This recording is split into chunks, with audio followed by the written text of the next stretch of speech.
사도행전 10장까지 읽었습니다. 오늘도 새벽을 깨우신 여러분들과 온라인으로 동참하는 모든 섬김의 가족들에게 하나님의 크신과 평강이 함께 하시기를 원합니다.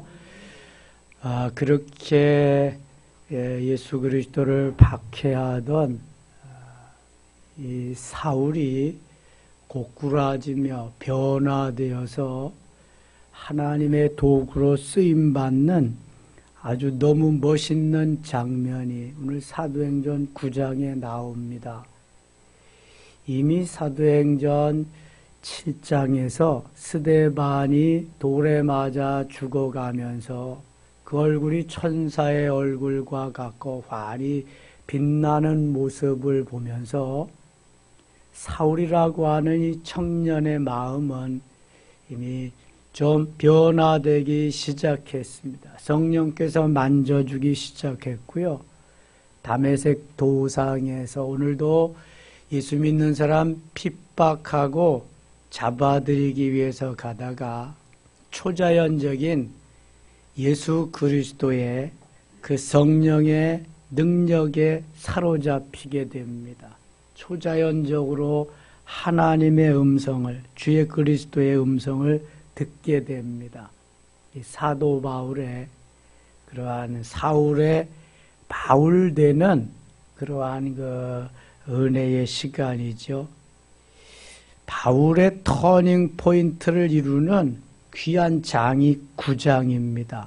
사도행전 2장과 사도행전 9장은 베드로라고 하는 걸쭉한 주의 제자를 만들어냄과 사도 바울이라고 하는 그 시대에 정말 하나님이 위대한 사도로 부르신 두 사도의 변화되는 과정, 하나님이 그 역사의 현장에서 멋있게 만들어준 그 모습을 보는 아주 귀한 장입니다.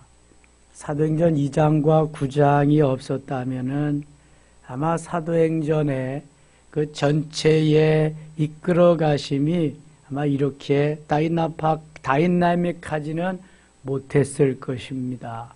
자, 그런 의미에서 오늘 사도행전 9장을 다시 한번 우리가 묵상해 봅니다. 9장입니다. 사울아, 주의 제자들에 대하여 여전히 위협과 살기가 등등하여 대제사장에게 가서, 지금 이 사울이라고 하는 청년은 자기 직업에 아주 충실한 사람입니다. 자기가 맡은 일에 사명감을 가지고 잘 감당하는 사람입니다.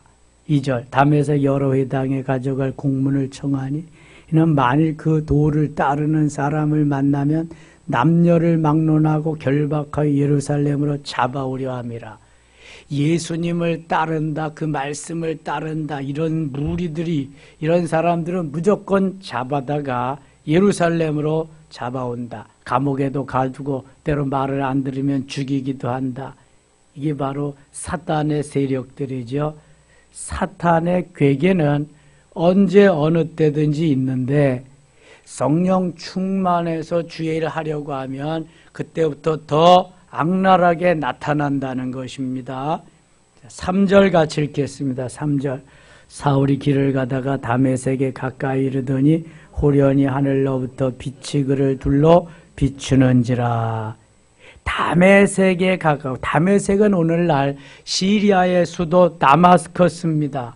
거기에 이르렀는데 갑자기 하늘로부터 빛이 그를 비추는 거예요. 빛이 쫙 비추는 겁니다. 태양은 오늘도 비추는데 태양이 아닌 다른 빛, 예수 그리스도의 그 광명한 빛이 사울을 향해 비치는 겁니다. 4절 같이 읽어요. 4절입니다. 땅에 엎드려져 들음에 소리가 있어 이르시되 사울아 사울아 네가 어찌하여 나를 박해하느냐 하시거늘. 갑자기 사울아 사울아 네가 어찌하여 나를 박해하느냐.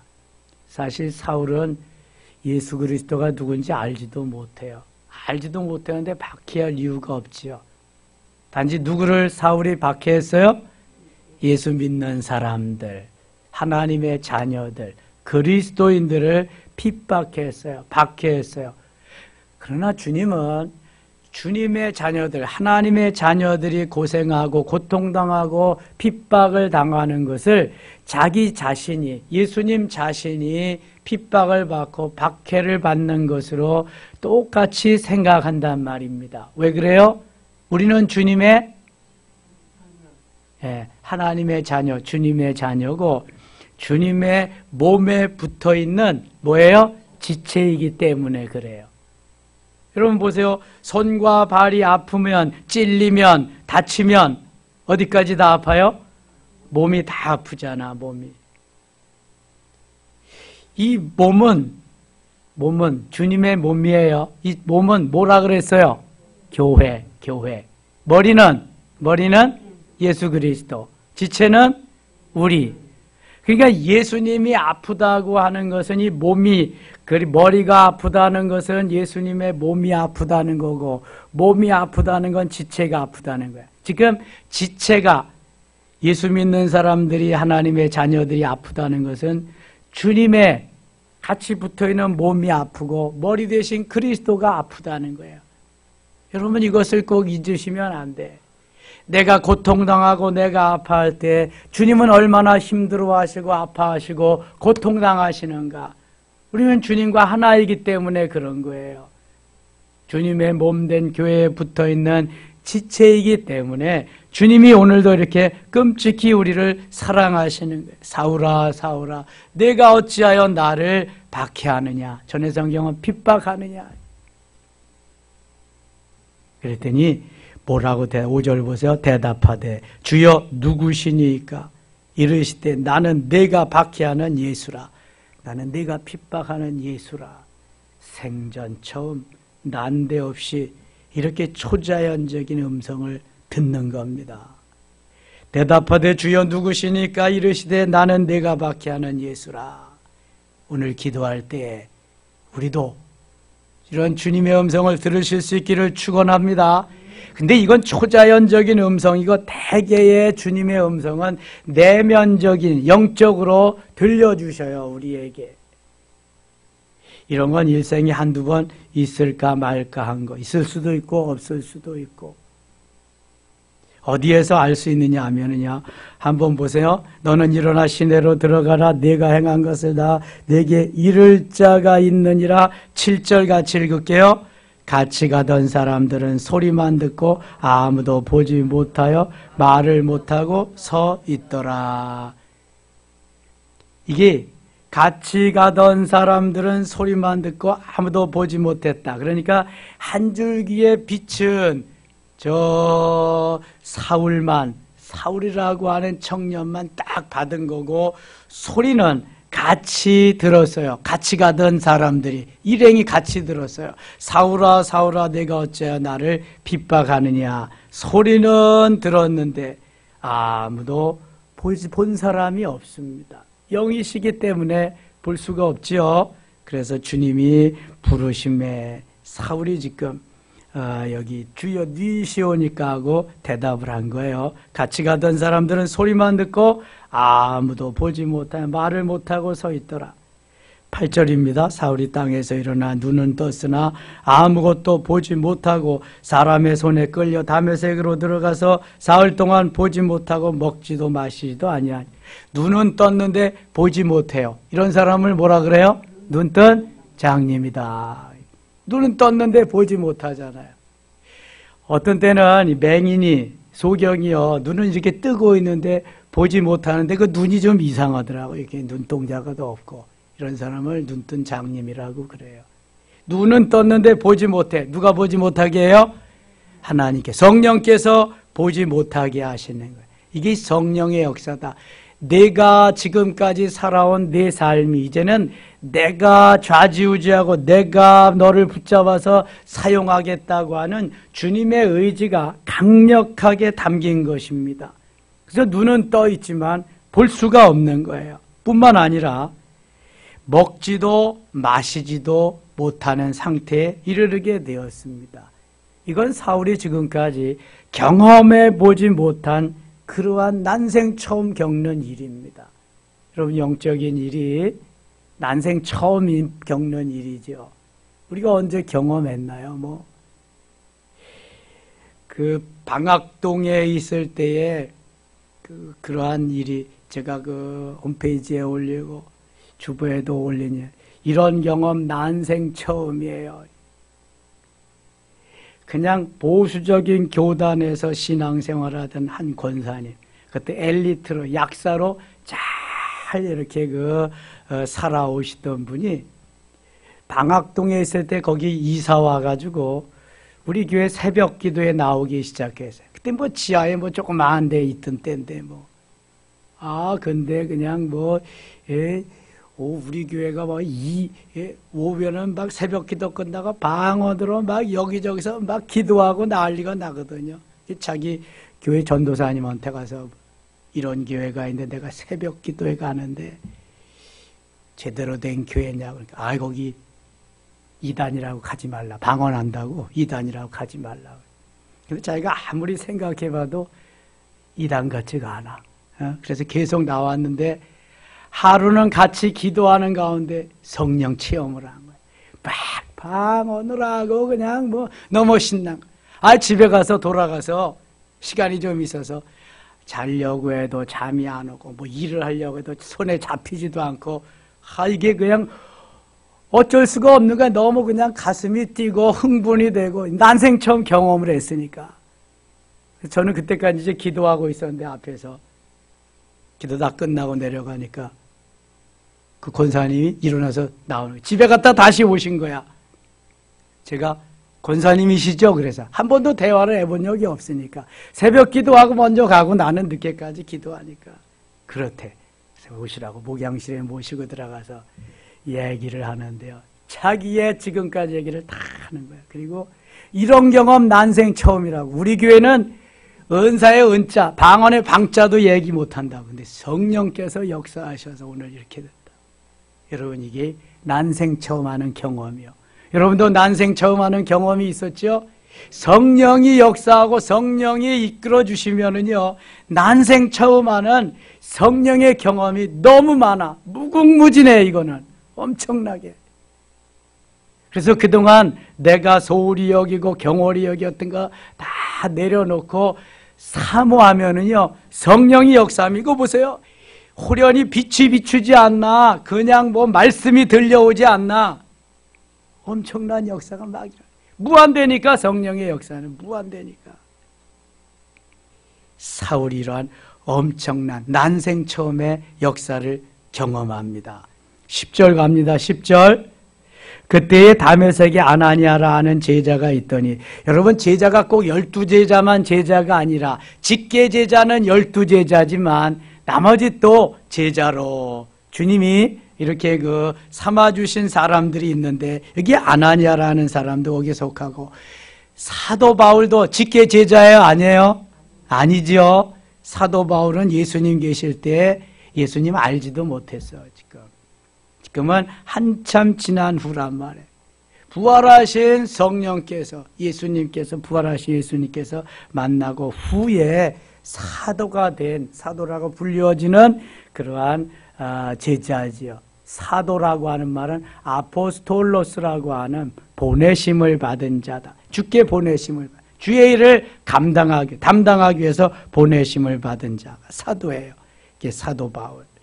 그때 다메섹에 아나니아라는 제자가 있더니 주께서 환상 중에 불러 이르시되 아나니아야 하시거늘 대답하되 주여 내가 여기 있나이다 하니 주께서 이르시되 일어나 직가라 하는 거리로 가서 유다의 집에서 5 사울이라 하는 사람을 찾으라. 그가 기도하는 중이니라.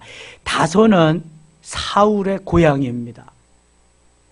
저 터키 지방에 있는 사울의 고향인데 그가 지금 뭐 하는 중이다? 기도하는 중이다. 자, 주님을 만나고 성령께서 너는 내 거라고 딱 붙잡아 주셔서 말씀해 주신 그 이후로 사울은 즉시로 기도하기 시작합니다. 여러분, 기도해야 성령께서 역사하시는 기도의 사람을 하나님이 쓰시는 거예요. 사울이 즉시로 기도하는 중에 그가 아나니아라 하는 사람이 들어와서 자기에게 안수하여 다시 보게 하는 것을 보았느니라 하시거늘 아나니아가 대답하되 주여 이 사람에 대하여 내가 여러 사람에게 듣사온지 그가 예루살렘에서 주의 성도에게 적지 않은 해를 끼쳤다 하더니 이 소문은 뭐 그냥 막 나가잖아요. 사울에 대한 소문을 다 듣고 알고 있어요. 어쩌면 사울에게 나도 죽일지도 모른다. 사울만 보면 피하는 사람도 많고요. 14절 여기서도 주의 이름을 부르는 모든 사람을 결박할 권한을 대제사장들에게서 받았나이다 하거늘 주께서 이르시되 같이 읽어요. 가라 이 사람은 내 이름을 이방인과 임금들과 이스라엘 자손들에게 전하기 위하여 택한 나의 그릇이라. 아멘. 야, 이게 주께서 아나니아에게 자꾸 멈칫멈칫하면서 저 사람을 죽이는 저 살인자, 예수 믿는 사람을 잡아다 오게 가두고 그 다음에 죽이는 저를 왜 가서 도와주냐? 이게 선입관이잖아요. 우리가 가지고 있는 그 가치관이잖아요. 저 분명히 우리의 대적인데, 적군인데, 저를 도와줘? 이게 마음이 안 열린단 말이죠. 그러니까 주님이 가라. 이 사람은 내 이름을 이방인과 임금들과 이스라엘 자손들에게 전하기 위해 택한 나의 그릇이라. 이방인들을 택해서 주님 앞에 돌아오게 하는 나의 그릇이다. 가라 그러는 거예요. 그러니까 아나니아는 더 이상 거부할 수가 없죠. 덧붙여서 설명하십니다. 16절에 그가 내 이름을 위하여 얼마나 고난을 받아야 할 것을 내가 그에게 보이리라 하시니 이제부터 사울은 복음을 전하다가 엄청난 고난과 핍박과 어려움을 당할 수 있다. 주님이 이미 말씀하셨어요. 내 이름을 위하여 얼마나 고난을 받아야 할 것을 내가 그에게 보이리라.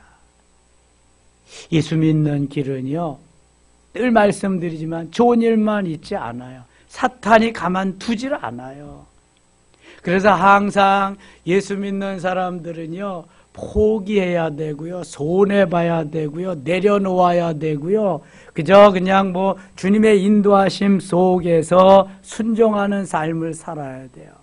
그러면 주님이 그것으로 다 빼먹기만 하고 그냥 끝 그러지 않으세요. 영원히 잘 되게 하시면 반드시 갚아주십니다. 여러분 욥을 보세요.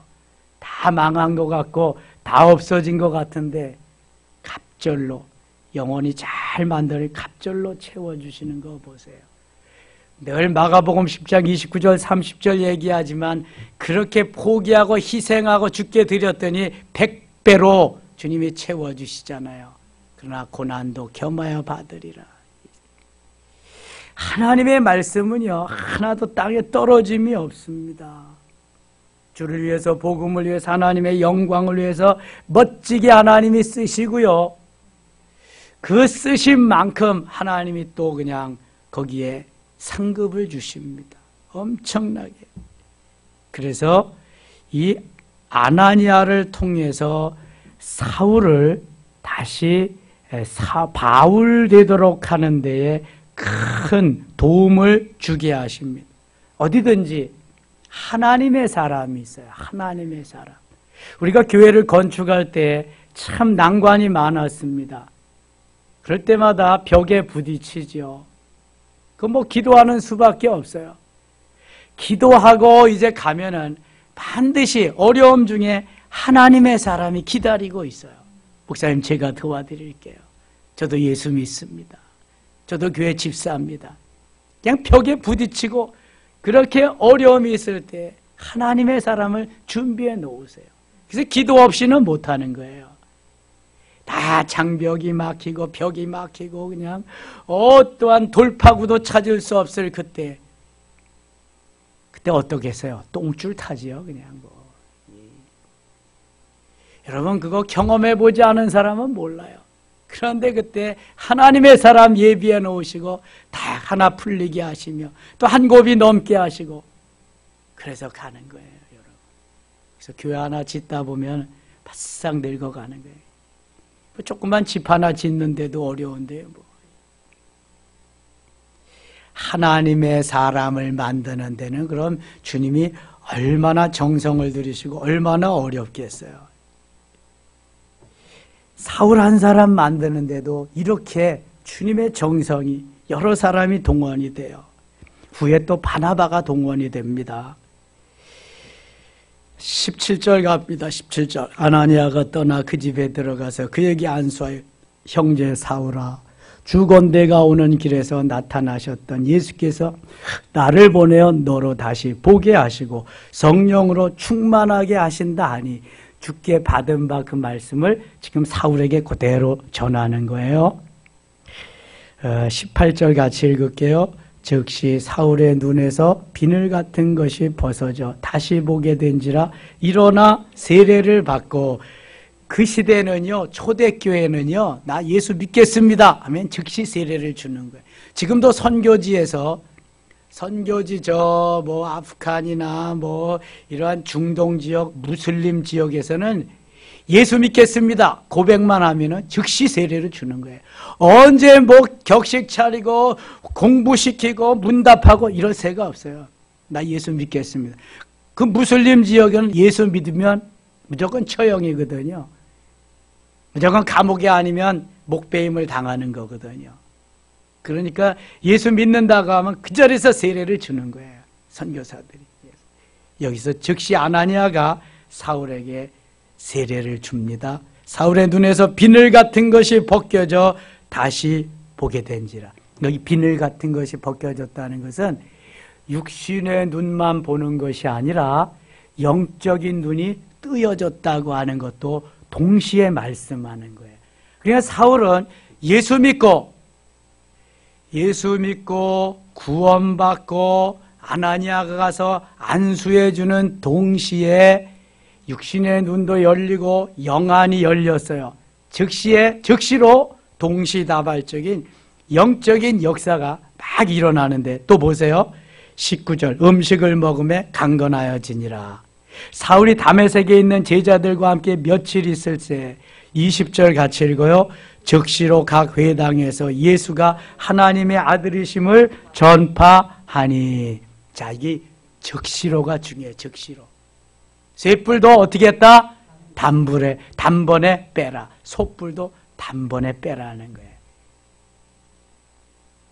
단번에 안 빼면은요, 소가 아프다고 난리를 치고 또 내 결심이 식어질 수 있어요.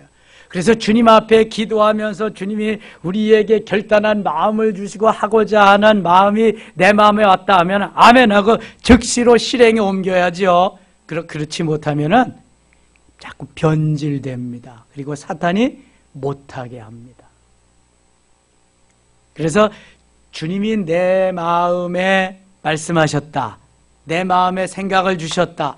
말 꽂히게 하셨다. 그럼 아멘하고 즉시로 행동에 옮겨야 돼. 내일로 미루지 말고 즉시로.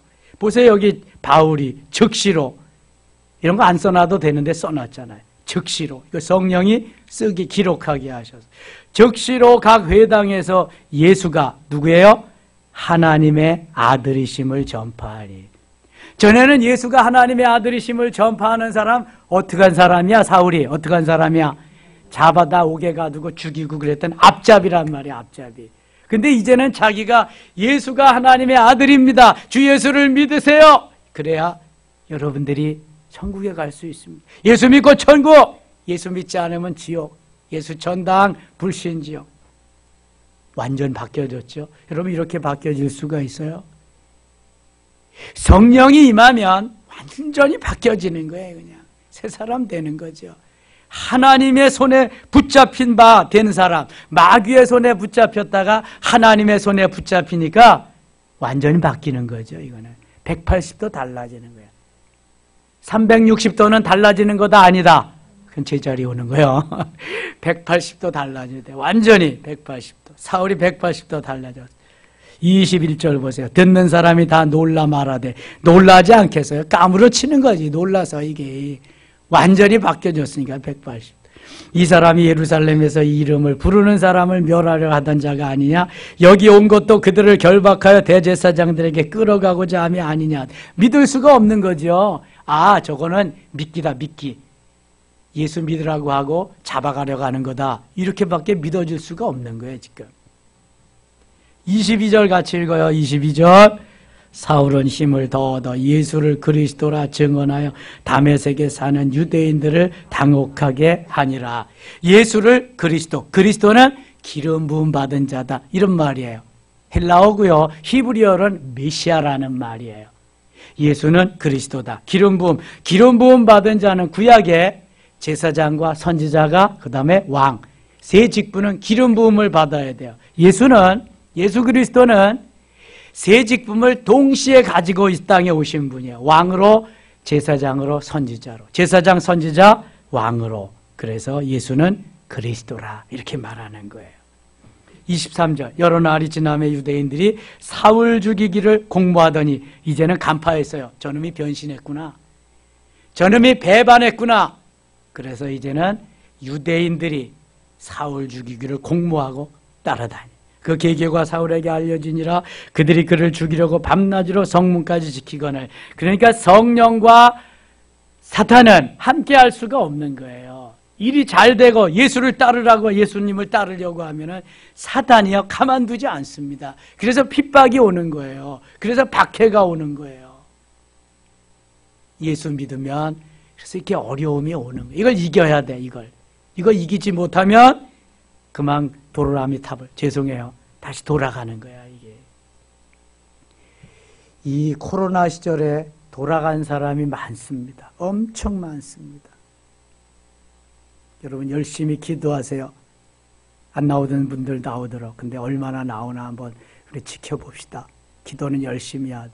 지금 세상에 다른 데는 너무 많이 완전히 세상에 빠진 사람이 너무 많다는 거.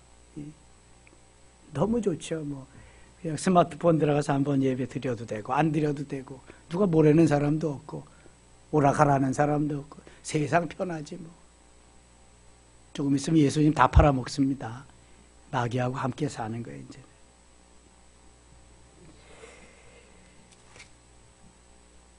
(26절) 가겠습니다. 26절. 사울이 예루살렘에 가서 제자들을 사귀고자 하나 다 두려워하여 그가 제자됨을 믿지 아니하니, 제자됨을 믿지 않는 거예요. 그때에 27절입니다. 바나바가 데리고 사도들에게 가서 그가 길에서 어떻게 주를 보았는지와 주께서 그에게 말씀하신 일과 다메섹에서 그가 어떻게 예수의 이름으로 담대히 말하였는지를 전하니라. 이 바나바가 사울을 바울되게 하는데 일조합니다. 아나니아가 예수님의 그 말씀을, 명령을 듣고 가서 도와줘서 한 몫을 한 것 같이 바나바가 어려움이 있을 때마다 바울을 도와주고 변론해 줍니다. 바나바가 아주 좋으니. 그래서 나중에 바나바와 한 팀이 되어가지고 세계 선교를 나가지요. 사도행전 13장에서 바나바와 함께 누가? 사울이 안수받고 최초의 선교사가 됩니다. 바나바와 함께.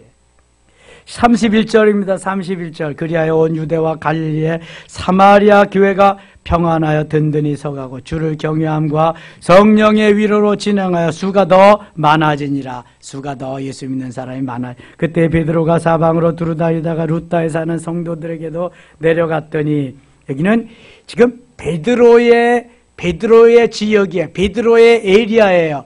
베드로의 사역이 12장까지 진행되는데, 베드로의 사역이 진행되는 가운데 하나님이 사울을 변화시키셔서 바울을 만드는 거예요. 여기 지금 사울이 나와서 바울이 되지만, 여기는 지금 베드로가 12장까지는 주역입니다. 잊지 마세요. 베드로가 주역인 가운데에도 스데반이 나타나고 빌립이 나타나서 그 사역이 이렇게 왕성하게 지금 진행되고 있는 거죠. 그 중에 사울이 바울 되는 역사가 나타납니다. 9장이 그래서 중요한 거예요. 33절. 거기서 애니아라는 사람을 만나며 그는 중풍병으로 침상 위에 누운 지 8해라. 어제 저녁에도 중풍병 얘기했죠. 중풍병자는 뇌졸중으로 인해서 쓰러졌다가 한편을 쓰지 못하는 사람이 중풍병자예요. 왼쪽 뇌가 막히면은, 왼쪽 뇌 혈관이 막히면은 오른쪽을 못 쓰고, 오른쪽 뇌에 혈관이 막히면 왼쪽을 못 쓰는 사람, 이걸 중풍병자라 그래요. 뇌졸중에는 뇌출혈과 뇌경색 두 가지가 있다 그랬죠. 터지는 게 뇌출혈, 막히는 게 뇌경색. 막혀도요, 24시간. 하루 전에만 병원에 가면은요, 다 뚫을 수 있대요. 괜찮대요. 그냥 빨리 이상하다. 내가 몸이 어디 이상하다 그러면 빨리 병원에 가야 돼. 119 불러가지고. 그러면은 원상복귀, 정상으로 만들 수 있대. 시간이 점점 지나갈수록 많이 막히게 되는 거예요. 그래서 혈관이 이 피가 잘 운동을 해야 돼. 운행을 해야 돼. 펌프질을 심장에서 해가지고 온갖 몸에 잘 보내야 되는데, 특별히 뇌혈관은 이게 잘 뚫려 있어야 되는 거예요. 이게 막히면 뇌경색, 터지면 뇌출혈, 그렇게 되는 거예요. 그래서 중풍병자가 생기는 겁니다. 34절. 베드로가 이르되 애니야야, 예수 그리스도께서 너를 낫게 하시니 일어나 내 자리를 정돈하라 한데 곧 일어나니. 여기 뭐 일어나라 예수, 그런 것도 없어. 베드로가 애니야야, 예수 그리스도께서 너를 낫게 하신다. 일어나 내 자리를 정돈하라. 아주 점잖게 얘기했는데 어떻게 됐을까요? 일어나서 나가. 아무런 아프지 않았다는 듯이 그렇게 갑니다. 루다와 시론에 사는 사람들이 다 그를 보고 주께로 돌아오니라. 그렇죠. 중풍병자가 온전하게 되니까 주님 앞으로 돌아온 역사가 막 일어나는 거예요. 34절. 요빠에 다비다라는 여제자가 있으니 그 이름을 번역하면 도르가라, 선행과 구제하는 일이 심히 많더나. 다비다는 히브리식 이름이고 도로가는 헬라식 이름이에요. 다비다라고 하는 도르가. 그때 병들어 죽음에 시체를 씻어 다락에 누이니라. 병들어 죽었어요. 그래서 깨끗이 염을 해서 다락에 넣었어요. 목욕을 시켜가지고. 제가 부교역자 시절에 담임 목사님하고 우리 부목사들 5명이 가서, 옛날엔 병원에서 하는 게 없었거든요. 그러니까 다 가서 알코올로 목욕을 다 시킵니다. 알코올로 목욕을 깨끗이 시키고, 그 다음에 염하고 수의 피고 그러는데요. 이야, 이게 가장 힘든 사람이 어떤 사람이냐 하면은요, 간암 환자예요. 간암 환자들은 복부가 물로 차가지고 땡땡 애기 뵌 사람 같아요. 그러면 그걸 닦고, 이렇게 닦고, 수의 입히고, 그러다가 보면은 이게 쪼이고 그러잖아. 그러면은 이게 거의 복부에 찼던 물이 다 빠집니다. 그러면은 흥건해가지고 그 속에서 염하고 그 속에서 하고 그래요. 그런 경험도 한 사람이요, 여러분. 좀 알아줬으면 좋겠어. 우리 담임 목사님하고. 그러니까 옛날엔 초상 났다 하면은 한 일씩 하는 거야. 그냥 뭐 다 수익, 이거 장갑 끼고 알코올로 해서 다 송장 물 속에 들어가서 그냥 같이 이거 하고. 그러니까 그거 끝나면은요, 여러분, 자식들도 안 들어옵니다. 못된 놈들은요, 자식들도 안 들어와요, 거기에. 다 끝나면 예수 믿지 않던 식구들이 다 돌아옵니다. 다 예수 믿고. 그게 복음 전하는데 아주 또, 그리고 옛날엔 화장이 얼마 없었잖아요. 다 묻는 거야. 산에 가서 다 묘지기에 가지고 장례 다 비가 오나 눈이 오나 다 해주니까요. 일평생 못 잊지. 다 교회 나와요. 그렇게 전도하고 그랬습니다. 그 전에. 지금은 많이 달라졌죠. 아무튼 여기 다비다라고 하는 도르가, 예수님이 베드로를 통해 살려주시는데요. 40절 같이 읽어요. 40절 같이 읽겠습니다. 베드로가 사람을 다 내보내고 무릎을 꿇고 기도하고 돌이켜 시체를 향하여 이르되 다비다야 일어나라 하니 그가 눈을 떠 베드로를 보고 일어나 앉은지라. 이건 베드로가 일으켜준 거고요. 살려준 거고요. 사도 바울도 살려줍니다. 누구 살려줘요? 유두고. 3층에서 말씀 듣다가 떨어져 죽은 유두고를 20장에서 살려줍니다. 10장 갑니다. 10장. 가이사라에 고넬료라 하는 사람이 있으니 이달리아 부대라 하는 군대의 백부장이라. 그가 경건하여 온 집안과 더불어 하나님을 경외하며 백성을 많이 구제하고 하나님께 항상 기도하더니 하루는 제 9시쯤 되어 환상 중에 밝히 보매 하나님의 사자가 들어와 이르되 고넬료야 하니 고넬료가 주목하여 보고 두려워 이르되 주여 무슨 일이니까 천사가 이르되 네 기도와 구제가 하나님 앞에 상달되어 기억하신 바가 되었으니. 자, 지금 이 고넬료라고 하는 백부장은 이달리아 군대의 백부장 100명의 부하를 거느린 지휘관입니다. 지금이야 별거 없지만 중대장쯤 되지만 그 당시에는 엄청난 지위를 가진 지휘관입니다. 그런데 유대 나라에 주둔하면서 얘가 고넬료가 예수를 믿게 되었습니다. 그런데 아주 예수를 잘 믿어요. 예수님을 잘 믿는데 2절 그가 경건하여 온 집안과 더불어 하나님을 경외하며 하나님을 잘 믿었다는 거예요. 뿐만 아니라 백성을 많이 구제하고, 이거 뭐 돈 있다고 구제하는 게 아니잖아요. 지배하는 나라가 피지배국에 와가지고 백성들을 많이 구제한다는 거 쉬울까요? 쉽지 않을까요? 쉽지 않지요. 이게 일본 놈들이 와서 우리나라 뭐 구제해 줬어요? 그런 거 없잖아요. 아니 또 독종들이니까 일본 놈들은, 그 놈들은 또 족속이 달라. 근데 이 로마의 이 백부장 고넬료는 다르거든요. 이게. 그래 와서 도와주고 구제하고 또 하나님께 항상 기도하더니, 항상 이방인이 예수 믿고 항상 기도해. 쉬지 말고 기도해. 쉬울까요? 쉽지 않을까요? 쉽지 않지요. 이거 예수 믿는 것도 쉽지 않은데 항상 기도하기가 쉽지 않아요.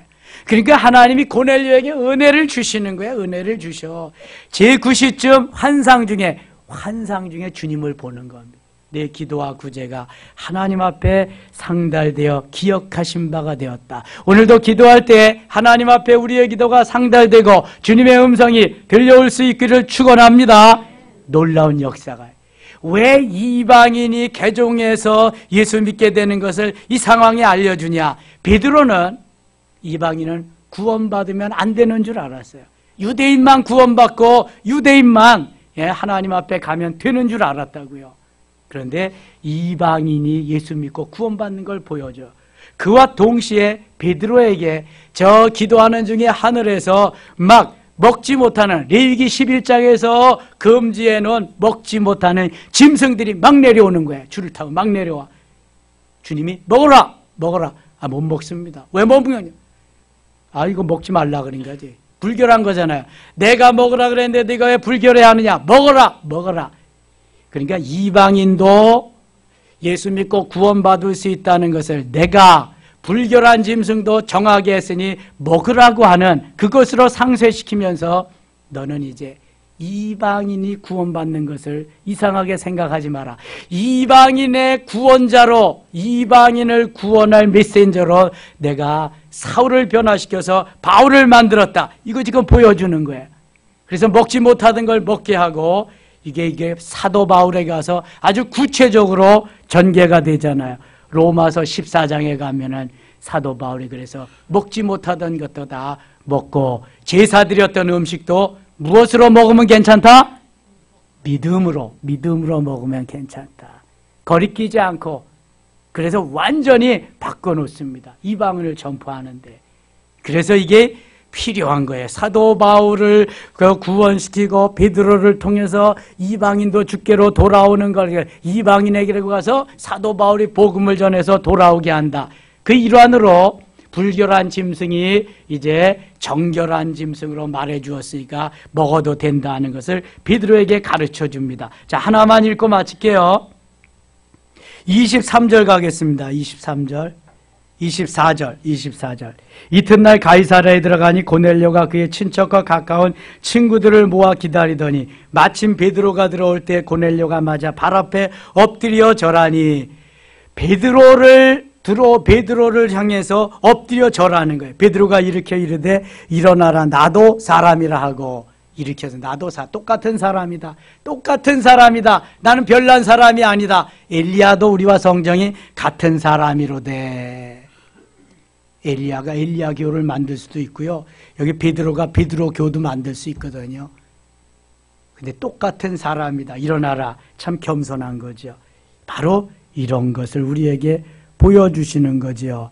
44절 갑니다. 44절. 베드로가 이 말할 때 성령이 말씀 듣는 모든 사람에게 내려오시니 베드로와 함께 온 할례받은 신자들이 이방인들에게도 성령 부어주심을 말미암아 놀라니, 바로 이거지요. 이방인들에게도 성령 부어주심으로 말미암아 놀라니 이는 방언을 말하며 하나님 높임을 들음이로라. 이방인들에게도 막 방언을 말하고 성령의 역사가 막 나타나는 거예요. 이에 베드로가 이르되 이 사람들이 우리와 같이 성령을 받았으니 누가 능히 물로 세례 베풀음을 금하려 하고, 이 48절 읽고 마칠게요. 명하여 예수 그리스도의 이름으로 세례를 베풀라 하니라. 그들이 베드로에게 며칠도 머무기를 청하니라. 아멘. 오늘도 하루 열렸습니다. 기도할 때 저 사울이 들었던 주의 음성, 사울이 하나님을 만났던 것, 또 고넬료가 만난 주님, 우리가 베드로가 만난 주님 만날 수 있고 들을 수 있기를 축원합니다. 하나님 아버지 고맙습니다. 하루를 시작하는데요, 기도함으로 시작합니다. 성령님 함께 하시고요, 말씀해 주시고요, 은혜를 더하시고요, 충만케 하여 주옵소서. 사단 마귀를 멸하며 승리의 한 날 되게 하여 주시옵소서. 예수님의 이름으로 기도드리옵나이다. 아멘.